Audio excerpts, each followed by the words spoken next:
ब्रह्मा जी का सिर कट गया था। काल भैरव को भगवान शंकर ने प्रकट कर दिया था और काल भैरव ने जाकर ब्रह्मा जी को अपने हाथ की उंगली का नख तोड़कर उनका शीश काट दिया था। काल भैरव, जब काल भैरव ने शीश काट दिया, शीश कट गया,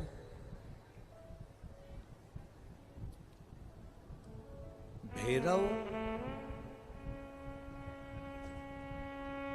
काल भैरव का आदर, सम्मान, सत्कार सभी देवताओं ने किया।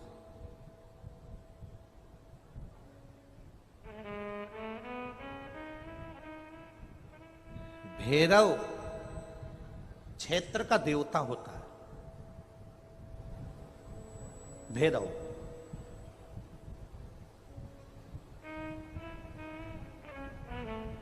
64 तरह के भैरव होते हैं। कितने तरह के? 64।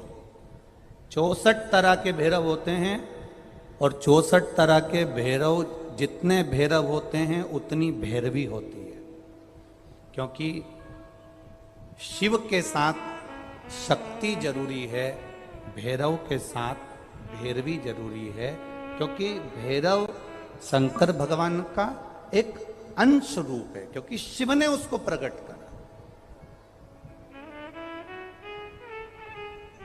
हाँ, दुनिया के लोग भले भैरव जी को बदनाम करने में लगे, ये तो शुरू से चला आ रहा है। भैरव जी को कोई बीड़ी पिला देता है, कोई सिगरेट पिला देता है, कोई कह देता है कि भैरव बाबा को तो बीड़ी दे दो, भैरव बाबा को तो सिगरेट दे दो। ये ढोंग और प्रपंच मेरे शंकर की कथा में नहीं है।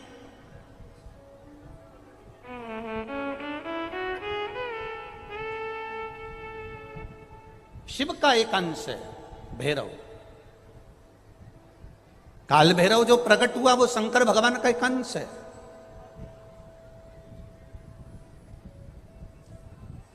काल भैरव जो प्रकट हुए वो शिव का एक अंश रूप है।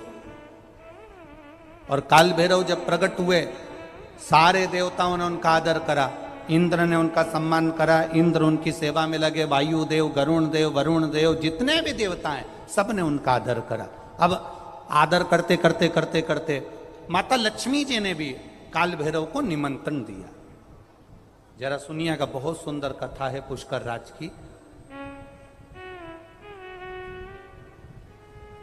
इस कथा को अपनी जिंदगी में उतारना जरूर। काल भैरव का निमंत्रण माता लक्ष्मी जी ने दिया और माता लक्ष्मी जी ने काल भैरव को निमंत्रण दिया कि काल भैरव आप बैकुंठ में पधारो और बैकुंठ की भूमि को आप पधार कर आनंदित करिए। तो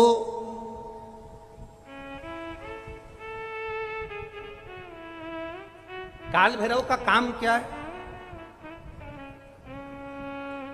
काल भैरव का कार्य क्या है? ये यहाँ राजस्थान की भूमि पर तो वैसे भी भैरू जी के मंदिर बहुत है। बोलो सही है कि गलत है? और पूरी दुनिया में जितनी भी, पूरी भारत की भूमि पर दुनिया के लोग कहीं पर भी लें, कहीं पर भी रहें, पर भैरू पूजने के लिए हमारे राजस्थान में आते जरूर हैं। भले वो कभी भी आए, पर राजस्थान में आकर भैरू पूज कर जाते ही हैं।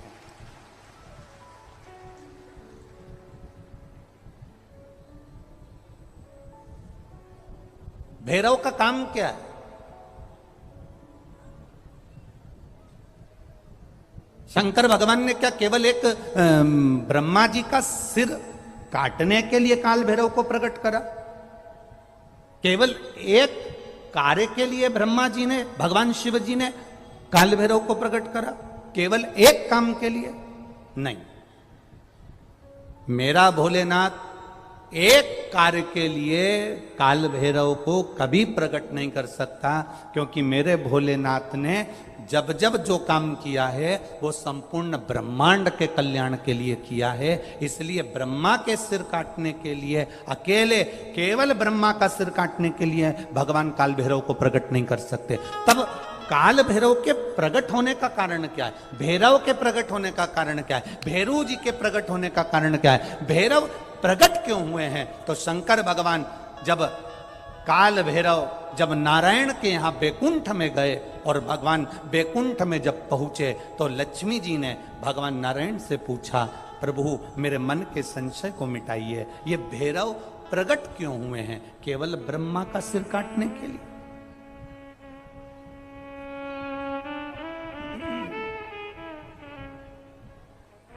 क्या ये ब्रह्मा जी का सिर काटने के लिए प्रकट हुए?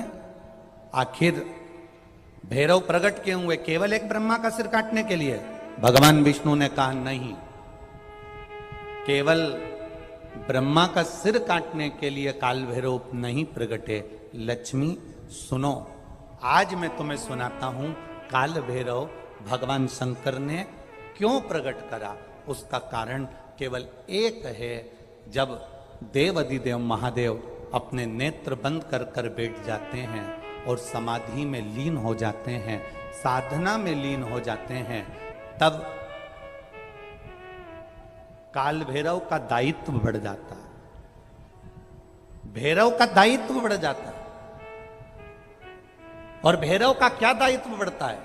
तो सुनो लक्ष्मी, भैरव का दायित्व यह बढ़ जाता है कि जो शंकर के शिवालय में पहुंचता है, जो शंकर के शिवालय में पांव रखता है, जो शंकर के शिवालय में अंदर पहुंचकर शिवालय में अपना चरण रखते रखते रखते रखते देहली से जब अंदर जाता है और शिवालय में शंकर भगवान के शिवलिंग की आराधना करता है, जल चढ़ाता है, शमी पत्र चढ़ाता है, बेल पत्र चढ़ाता है, कमल पुष्प चढ़ाता है, भगवान की श्रृंगार कर कर चंदन अबीर गंध से जो पूजन करता है भगवान की, जब वो अंदर प्रवेश करता है तो भैरव का दायित्व ये हो जाता है कि उसके दुख को भैरव उसी समय पर भक्षण कर लेता है और उसको सुख देकर भेज देता है। ये भैरव का समझ लें कि जैसे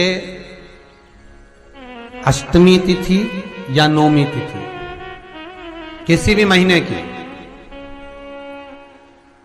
चाहे शुक्ल पक्ष की हो चाहे कृष्ण पक्ष की हो, अष्टमी और नौमी तिथि ये दो तिथियां ऐसी हैं, मान लो तुम्हारा पैसा तुमने किसी को दिया 5 लाख 4 लाख 3 लाख 10 लाख 8 लाख 2 लाख 50,000 25,000 20,000 40,000 और वो पैसा नहीं दे रहा आपको, आप हार गए कह के कर, फोन लगा लगा कर, भैया दे दे रहे, परेशानी है, दे दे रहे भैया, हम तो परेशान हो गए, और हार गए, नहीं मिल रहा, बहुत परेशान।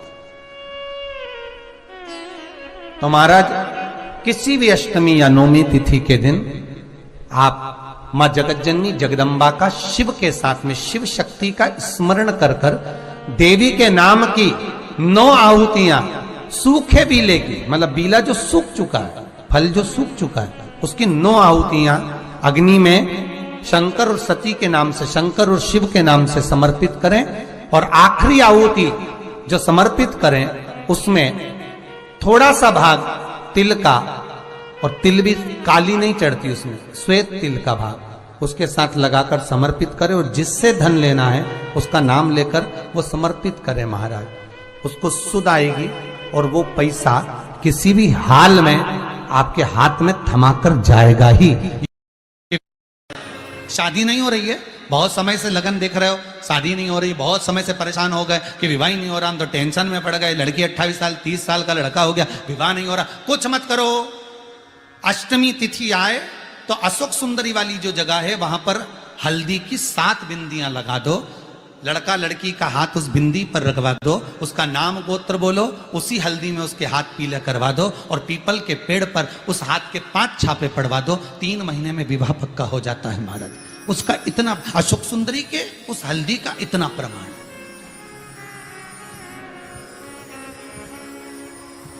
3 माह के अंतर्गत विवाह नक्की हो जाता, इतना इतना प्रमाण है महाराज। भगवान शिव की आराधना का कोई साधारण फल है महाराज।